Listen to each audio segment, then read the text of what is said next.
Hi hello ನಮಸ್ಕಾರ, welcome back to my YouTube channel Shruti vlogs Kannada. ಎಲ್ಲರೂ ಹೇಗಿದ್ದೀರಾ? ಚೆನ್ನಾಗಿದ್ದೀರಾ ಅಂತ ಭಾವಿಸ್ತೀನಿ. ನಾನು ಕೂಡ ತುಂಬಾ ಚೆನ್ನಾಗಿದ್ದೀನಿ. ನನ್ನ ವಿಡಿಯೋ ಇಷ್ಟ ಆದರೆ ಪ್ಲೀಸ್ ಒಂದು ಲೈಕ್ ಮಾಡಿ, ಶೇರ್ ಮಾಡಿ, ಕಮೆಂಟ್ ಮಾಡಿ, ಸಬ್ಸ್ಕ್ರೈಬ್ ಮಾಡ್ಕೊಳೋದು ಮಾತ್ರ ಮರಿಬೇಡಿ. ಇದು ಬಂದು ಮಂಗಳವಾರದ ವ್ಲಾಗ್ ಆಗಿರುತ್ತೆ. ಬೆಳಗ್ಗೆ ಬೇಗನೆ ಎದ್ದು ಹೊರಗಿನ ಕೆಲಸ ಎಲ್ಲ ಮುಗಿಸಿ ದೇವ್ರ ಪೂಜೆ ಕೂಡ ಮಾಡ್ಕೊಂಡಿದ್ದೀನಿ.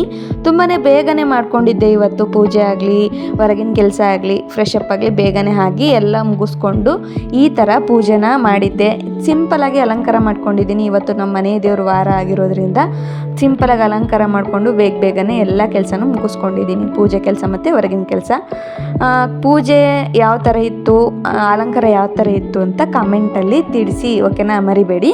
ಇನ್ನು ಪೂಜೆನೆಲ್ಲ ಮುಗಿಸ್ಕೊಂಡು ಅಡುಗೆ ಮನೆಗೆ ಬಂದು ಅಡುಗೆ ಮನೆಗೆಲ್ಲ ಈ ಥರ ಅಲಂಕಾರ ಮಾಡಿದ್ದೆ. ಅಲಂಕಾರ ಮೊದಲೇ ಮಾಡಿಟ್ಟಿರ್ತೀನಿ. ಅದಕ್ಕೂ ಕೂಡ ದೇವ್ರ ಪೂಜೆ ಮಾಡ್ಬೇಕಾದ್ರೆ ಒಲೆಗೂ ಕೂಡ ಪೂಜೆ ಮಾಡ್ಕೊಂಡಿರ್ತೀನಿ. ಪೂಜೆ ಎಲ್ಲ ಮುಗಿಸ್ಕೊಂಡು ಅಡುಗೆ ಮನೆಗೆ ಬಂದು ಹಾಲಿತ್ತು. ರಾತ್ರಿನ ಹಾಲು ತಂದಿಟ್ಟಿದ್ರು. ರಾತ್ರಿ ಕೂಡ ಕಾಯಿಸಿ ಇಟ್ಕೊಂಡಿದ್ದೆ. ಇವಾಗ ಕೂಡ ಮತ್ತೊಂದು ಸತಿ ಕಾಯಿಸ್ಕೊಳ್ತಾ ಇದ್ದೀನಿ. ನನ್ನ ಮಕ್ಕಳಿಗೆ ಪ್ರೋಟೀನ್ ಪೌಡರ್ನ ಆ್ಯಡ್ ಮಾಡಿ ಕೊಡಬೇಕು. ಹಾಗಾಗಿ ಹಾಲನ್ನ ಕಾಯಿಸೋದಕ್ಕೆ ಇಟ್ಕೊಂಡಿದ್ದೀನಿ. ಹಾಲನ್ನ ಕಾಯಿಸೋದಕ್ಕೆ ಇಟ್ಕೊಂಡು ಇವತ್ತು ಏನಪ್ಪ ತಿಂಡಿ ಮಾಡೋಣ ಅಂತ ಕೇಳಿದ್ಕೆ ನಮ್ಮ ಮನೆಯವರು ಗೀ ರೈಸ್ ಮಾಡಿಕೊಡು ಅಂತ ಕೇಳಿದರು. ಹಾಗಾಗಿ ಅವ್ರಿಗೋಸ್ಕರ ಗೀ ರೈಸ್ ಮತ್ತು ವೆಜ್ ಕೂರ್ಮನ ಮಾಡೋಣ ಅಂತ ಡಿಸೈಡ್ ಮಾಡಿಕೊಂಡು ಗೀ ರೈಸ್ ಮಾಡೋದು. ಫಸ್ಟು ಗೀ ರೈಸ್ ಯಾವ ಥರ ಮಾಡೋದಂತ ನೋಡೋಣ ಬನ್ನಿ. ಒಂದು ಕುಕ್ಕರ್ಗೆ ಸ್ವಲ್ಪ ತುಪ್ಪ, ಸ್ವಲ್ಪ ಎಣ್ಣೆನ ಹಾಕ್ಕೊಂಡು ಸ್ಪೈಸಸ್ನ ಆ್ಯಡ್ ಮಾಡ್ಕೊಳ್ತಾ ಇದ್ದೀನಿ. ಸ್ಪೈಸಸ್ಸು ಸಿಡಿದ್ಮೇಲೆ ಸ್ವಲ್ಪ ಈರುಳ್ಳಿನ ಹೆಚ್ಚಿಟ್ಕೊಂಡಿದ್ದೆ, ಅದನ್ನು ಕೂಡ ಆ್ಯಡ್ ಮಾಡಿಕೊಂಡು ಫ್ರೈ ಮಾಡ್ಕೊಳ್ತಾ ಇದ್ದೀನಿ. ಸ್ಪೈಸಸ್ ಬಂದು ಚಕ್ಕೆ, ಏಲಕ್ಕಿ, ಲವಂಗ, ಜೀರಿಗೆ ಮತ್ತು ಮರಾಠಿ ಮೊಗ್ಗು, ಚಕ್ರ ಮೊಗ್ಗು, ಒಂದು ಪಲಾವ್ ಎಲೆನ ಸೇರಿಸ್ಕೊಂಡಿದ್ದೀನಿ. ಇನ್ನು ಸ್ವಲ್ಪ ಹಸಿಮೆಣ್ಸಿಕಾಯಿ, ಖಾರಕ್ಕೆ ಎಷ್ಟು ಬೇಕೋ ಅಷ್ಟು ಅಡ್ಜಸ್ಟ್ ಮಾಡಿಕೊಂಡು ಹಸಿಮೆಣ್ಸಿಕಾಯನ್ನ ಸೇರಿಸ್ಕೊಂಡು ಅದನ್ನು ಚೆನ್ನಾಗಿ ಫ್ರೈ ಮಾಡ್ಕೊಳ್ತಾ ಇದ್ದೀನಿ. ಇದಕ್ಕೆ ಬೇರೆ ಬೇರೆ ಥರ ಕೆಲವರು ಟೊಮಟೊ ಹಣ್ಣು ಮತ್ತು ಶುಂಠಿ ಬೆಳ್ಳುಳ್ಳಿ ಪೇಸ್ಟ್ನ ಯೂಸ್ ಮಾಡ್ತಾರೆ. ನನಗೆ ಅದು ಇಷ್ಟ ಆಗಲ್ಲ. ನನಗೆ ಇದೇ ಥರ ಮಾಡಿಕೊಂಡ್ರೆ ಇಷ್ಟ. ಅದಕ್ಕೋಸ್ಕರ ಇದೇ ಥರನೇ ಮಾಡ್ಕೊಳ್ತೀನಿ.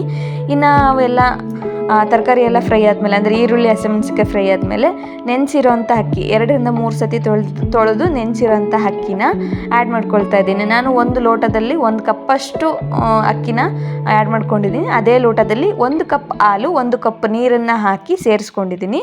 1 ಕಪ್ ಅಕ್ಕಿಗೆ 2 ಕಪ್ ಅಳತೆಯಷ್ಟು ನೀರನ್ನು ಹಾಕಬೇಕು. ಅದೇ ಥರ ನಾನು ಮಾಡ್ಕೊಳ್ತಾ ಇದ್ದೀನಿ. ನೀರನ್ನು ಹಾಕಿ ಚೆನ್ನಾಗಿ ತಿರ್ಸ್ಕೋಬೇಕು. ಆಮೇಲೆ ಅದಕ್ಕೆ ರುಚಿಗೆ ಎಷ್ಟು ಬೇಕೋ ಅಷ್ಟು ಉಪ್ಪನ್ನು ಸೇರಿಸ್ಕೊಳ್ತಾ ಇದ್ದೀನಿ.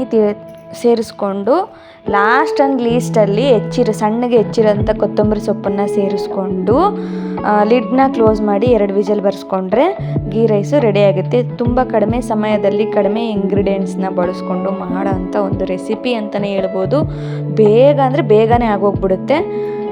ಇನ್ನು ಒಂದು ಕಡೆಗೆ ವೆಜ್ ಕೂರ್ಮ ಮಾಡಿಕೊಡೋಣ ಅಂದ್ಕೊಂಡು ವೆಜ್ ಕೂರ್ಮಕ್ಕೆ ಎಷ್ಟು ಬೇಕಷ್ಟು, ಅಂದರೆ 2 ಟೇಬಲ್ ಸ್ಪೂನ್ ಆಗೋಷ್ಟು ಎಣ್ಣೆನ ಸೇರಿಸ್ಕೊಂಡಿದ್ದೀನಿ. ಸ್ಪೈಸಸ್ನ ಆ್ಯಡ್ ಮಾಡ್ಕೊಳ್ತಾ ಇದ್ದೀನಿ. ಇನ್ನು ತರಕಾರಿ ಕ್ಯಾರೆಟು, ಬೀನ್ಸು, ಆಲೂಗೆಡ್ಡೆ, ಬ್ರಮ್ಸ್ಟಿಕ್, ನುಗ್ಗೆಕಾಯಿನ ತೊಗೊಂಡಿದ್ದೀನಿ.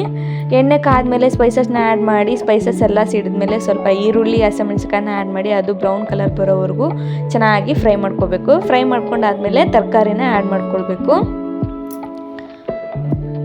ನೋಡಿ, ಎಲ್ಲ ತರಕಾರಿನೂ ಒಂದೇ ಸರಿ ಹಾಕ್ಕೊಂಡಿದ್ದೀನಿ. ನಾನು ಸಣ್ಣದಾಗೆ ಹೆಚ್ಕೊಂಡಿಲ್ಲ, ಮೀಡಿಯಮಲ್ಲಿ ಹೆಚ್ಕೊಂಡಿದ್ದೀನಿ. ಸ್ವಲ್ಪ ನುಗ್ಗೆಕಾಯಿನೂ ಕೂಡ ಸೇರಿಸ್ಕೊಳ್ತಾ ಇದ್ದೀನಿ. ಇದೇ ಒಂಥರ ಡಿಫ್ರೆಂಟ್ ಅಂತಲೇ ಹೇಳ್ಬೋದು. ನಮ್ಮ ಮನೇಲಿ ಜಾಸ್ತಿ ಹಸಿ ಬಟಾಣಿನ ನಾನು ಬಳಸಲ್ಲ. ಹಾಗಾಗಿ ಬಟಾಣಿನ ಸ್ಕಿಪ್ ಮಾಡಿಕೊಂಡು ನುಗ್ಗೆಕಾಯಿ ಇತ್ತು ಅದನ್ನೇ ಸೇರಿಸ್ಕೊಳ್ತಾ ಇದ್ದೀನಿ. ಅದನ್ನೆಲ್ಲ ಚೆನ್ನಾಗಿ ಎಣ್ಣೆಯಲ್ಲಿ ಫ್ರೈ ಮಾಡ್ಕೋಬೇಕು. ಎಷ್ಟು ಫ್ರೈ ಮಾಡ್ಕೊತೀವೋ ಅಷ್ಟು ಚೆನ್ನಾಗಿ ಬರುತ್ತೆ ಕೂರ್ಮ. ಎಣ್ಣೆಯಲ್ಲಿ ಚೆನ್ನಾಗಿ ತರಕಾರಿ ಎಲ್ಲ ಬೆಂದೋಗ್ಬಿಡ್ಬೇಕು. ನೋಡಿ, ಬೇಯಿಸ್ಕೊಳ್ತಾ ಇದ್ದೀನಿ.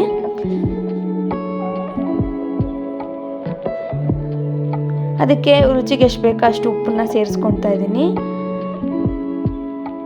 ಅರಿಶಿನ ಪುಡಿ ಸ್ವಲ್ಪ, ಒಂದು ಚಿಟಿಕೆಯಷ್ಟು ಅರಿಶಿನ ಪುಡಿನ ಹಾಕ್ಕೊಳ್ತಾ ಇದ್ದೀನಿ. ನೋಡಿ, ಸ್ವಲ್ಪ ಹಾಕ್ಕೊಂಡಿದ್ದೀನಿ. ಕಲರ್ಗೋಸ್ಕರ ಹಾಕ್ಕೊತಿರೋದು ಅರಿಶಿನ ಪುಡಿನ. ಟೇಸ್ಟು ಬರುತ್ತೆ, ಇಲ್ಲ ಅಂತಲ್ಲ. ಸ್ವಲ್ಪ ಕಲರ್ಫುಲ್ಲಾಗಿರುತ್ತೆ ಅಂತಂದೇಳಿ ಅರಿಶಿನ ಹಾಕ್ಕೊಂಡಿದ್ದೀನಿ. ಅದನ್ನು ಹಾಕ್ಕೊಂಡು ಚೆನ್ನಾಗಿ ಈ ಥರ ಮಿಕ್ಸ್ ಮಾಡ್ಕೊಳ್ತಾ ಇದ್ದೀನಿ.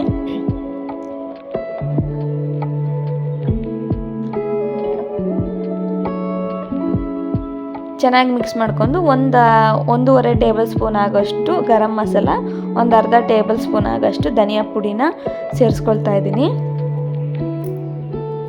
ಅದನ್ನು ಸೇರಿಸ್ಕೊಂಡು ಚೆನ್ನಾಗಿ ಮಿಕ್ಸ್ ಮಾಡ್ಕೋಬೇಕು. ಡ್ರೈ ಮಿಕ್ಸ್ ಮಾಡ್ಕೋಬೇಕು. ಅಂದರೆ ಎಣ್ಣೆಲೇ ಚೆನ್ನಾಗಿ ಮಸಾಲೆ ಪುಡಿಗಳು ಹೊಂದ್ಕೊಂಡ್ರೆ ಸಾಂಬಾರಾಗಲಿ ಪಲ್ಯ ಆಗಲಿ ಈ ಥರ ಕೂರ್ಮ ಆಗಲಿ ತುಂಬ ಟೇಸ್ಟಿಯಾಗಿರುತ್ತೆ. ಯಾವುದೇ ಸಾಂಬಾರಾಗಲಿ ಏನೇ ಮಾಡಿದ್ರೂ ಎಣ್ಣೆಯಲ್ಲಿ ಮಸಾಲೆ ಪುಡಿಗಳನ್ನ ಹಾಕಿ ಫ್ರೈ ಮಾಡೋದ್ರಿಂದ ತುಂಬ ಚೆನ್ನಾಗಿ ಟೇಸ್ಟ್ ಬರುತ್ತೆ. ಇನ್ನು ಒಂದು ಕಡೆ ವಿಜಲೆಲ್ಲ ಆಗಿತ್ತು, ಹಂಗಾಗಿ ಅದನ್ನು ಆ ಕಡೆ ಆಫ್ ಮಾಡಿಕೊಂಡು ಇನ್ನು ಇದಕ್ಕೆ ಒಂದು ಮಸಾಲೆನ ರುಬ್ಕೋಬೇಕು. ಅದಕ್ಕೆ ಮಸಾಲೆ ರುಬ್ಕೊಳಕ್ಕೆ ಕೊತ್ತಂಬರಿ ಸೊಪ್ಪು, ಒಂದು ಸ್ವಲ್ಪ ಶುಂಠಿ, ಬೆಳ್ಳುಳ್ಳಿ ಮತ್ತು ಕಾಯಿ, ಒಂದೆರಡು ಗೋಡಂಬಿನ ಸೇರಿಸ್ಕೊಂಡು ನುಣ್ಣದಾಗಿ ರುಬ್ಕೊಳ್ತಾ ಇದ್ದೀನಿ. ತುಂಬ ನೈಸಾಗಿ ರುಬ್ಕೋಬೇಕು. ನೋಡಿ ಈ ಥರ ರುಬ್ಕೊಂಡಿದ್ದೀನಿ. ರುಬ್ಕೊಂಡಿರೋಂಥ ಮಸಾಲೆನ ತರಕಾರಿಗಳಿಗೆ ಆ್ಯಡ್ ಮಾಡ್ಕೋಬೇಕು. ತರಕಾರಿನೂ ಕೂಡ ಬೆಂದಿತ್ತು, ಅದಕ್ಕೆ ಆ್ಯಡ್ ಮಾಡ್ಕೊಳ್ತಾ ಇದ್ದೀನಿ. ಆ್ಯಡ್ ಮಾಡಿಕೊಂಡು ಚೆನ್ನಾಗಿ ಮಿಕ್ಸ್ ಮಾಡಿಕೊಂಡು ಎಷ್ಟು ಬೇಕೋ ಅಷ್ಟು ನೀರನ್ನು ಹಾಕ್ಕೊಂಡು ಲಿಡ್ನ ಕ್ಲೋಸ್ ಮಾಡಿ ಇದನ್ನು ಕೂಡ 2 ವಿಸಲ್ ಬರ್ಸ್ಕೊಂಡ್ರೆ ವೆಜ್ ಕುರ್ಮ ತುಂಬ ಚೆನ್ನಾಗಿ ಬರುತ್ತೆ, ರೆಡಿ ಆಗುತ್ತೆ. ನಾನಿಲ್ಲಿ ಟಮಟೆ ಹಣ್ಣು ಹಾಕೋದನ್ನ ಸ್ಕಿಪ್ ಮಾಡ್ಕೊಂಡಿದ್ದೀನಿ. ನನಗೆ ಮರ್ತೋಗ್ಬಿಟ್ಟಿತ್ತು, ಟೆನ್ಷನಲ್ಲಿ ಟಮಟೆ ಹಣ್ಣು ಹೆಚ್ಕೊಳೋದೇ ಮರ್ತುಬಿಟ್ಟಿದ್ದೀನಿ. ಹಾಗಾಗಿ ನೀವುಗಳು ಮಾಡಬೇಕಾದ್ರೆ ಟಮಟೆ ಹಣ್ಣನ್ನ ಸ್ಕಿಪ್ ಆದರೂ ಮಾಡ್ಬೋದು, ಹಾಕ್ಲೂಬೋದು. ನೋಡಿ ನಾನು ಹಾಕಿ ಮಾಡಿದ್ದೀನಿ, ಟಮಟೆ ಹಣ್ಣು ಹಾಕ್ತೇನೆ ಮಾಡಿದ್ದೀನಿ. ತುಂಬ ಚೆನ್ನಾಗಿ ಬಂದಿತ್ತು, ನಾನು ಸುಳ್ಳು ಹೇಳ್ತಿಲ್ಲ, ಭಾಳ ಚೆನ್ನಾಗಿ ಬಂದಿತ್ತು. ಕೊನೆಯದಾಗಿ ಕೊತ್ತಂಬರಿ ಸೊಪ್ಪನ್ನು ಹಾಕಿ ಲಿಡ್ನ ಕ್ಲೋಸ್ ಮಾಡ್ಕೊಳ್ತಾ ಇದ್ದೀನಿ. ಲಿಡ್ನ ಕ್ಲೋಸ್ ಮಾಡಿಕೊಂಡು 2 ವಿಸಲ್ ಆದಮೇಲೆ ಈ ಥರ ಆಗಿತ್ತು. ಚೆನ್ನಾಗಿ ಬಂದಿತ್ತು ಅಡುಗೆ ಮಾತ್ರ. ಇವತ್ತು ಅರ್ಜೆಂಟಲ್ಲಿ ಮಾಡಿದರೂ ಚಿಂತೆ ಇಲ್ಲ, ಚೆನ್ನಾಗಿ ಅಡುಗೆಗಳು ಬಂದಿತ್ತು. ಇನ್ನು ಗೀ ರೈಸ್ ಕೂಡ ನೋಡಿ ಈ ಥರ ಬಂದಿತ್ತು, ತುಂಬ ಚೆನ್ನಾಗಿ ಬಂದಿತ್ತು. ರೈಸ್ ಮತ್ತು ಕೂರ್ಮ ಸೂಪರಾಗಿತ್ತು. ನಮ್ಮ ಮನೆಯವ್ರಿಗೂ ಹಾಕ್ಕೊಟ್ಟೆ, ತುಂಬ ತಿಂದು ಅವರು ಡ್ಯೂಟಿ ಕೂಡ ಹೋದರು. ಇನ್ನು ನಾನು ತಟ್ಟೆಗೆ ಹಾಕ್ಕೊಂಡು ನೋಡಿದೆ ಟೇಸ್ಟ್ ಹೆಂಗೈತೆ ನೋಡೋಣ, ಟಮಟೆ ಹಣ್ಣು ಬೇರೆ ಹಾಕಿಲ್ಲ ಅಂತಂದೇಳಿ ನೋಡಿದೆ. ತುಂಬಾ ಸೂಪರಾಗಿ ಬಂದಿತ್ತು. ಇದಾಗಿತ್ತು ಇವತ್ತಿನ ವಿಡಿಯೋ. ಸಿಗೋಣ ನೆಕ್ಸ್ಟ್ ವಿಡಿಯೋದಲ್ಲಿ. ಪ್ಲೀಸ್ ಒಂದು ಲೈಕ್ ಮಾಡಿ, ಶೇರ್ ಮಾಡಿ, ಕಮೆಂಟ್ ಮಾಡಿ, ಸಬ್ಸ್ಕ್ರೈಬ್ ಮಾಡ್ಕೊಳೋದು ಮಾತ್ರ ಮರಿಬೇಡಿ. ನೀವು ಒಂದು ಲೈಕ್ ಮಾಡೋದ್ರಿಂದ ನನಗೆ ಇನ್ನಷ್ಟು ವೀಡಿಯೋಸ್ನ ಮಾಡೋಕ್ಕೆ ಮೋಟಿವೇಶನ್ ಸಿಗುತ್ತೆ ಅಂತಲೇ ಹೇಳ್ಬೋದು. ಸಿಗೋಣ ನೆಕ್ಸ್ಟ್ ವಿಡಿಯೋದಲ್ಲಿ. ಬಾಯ್.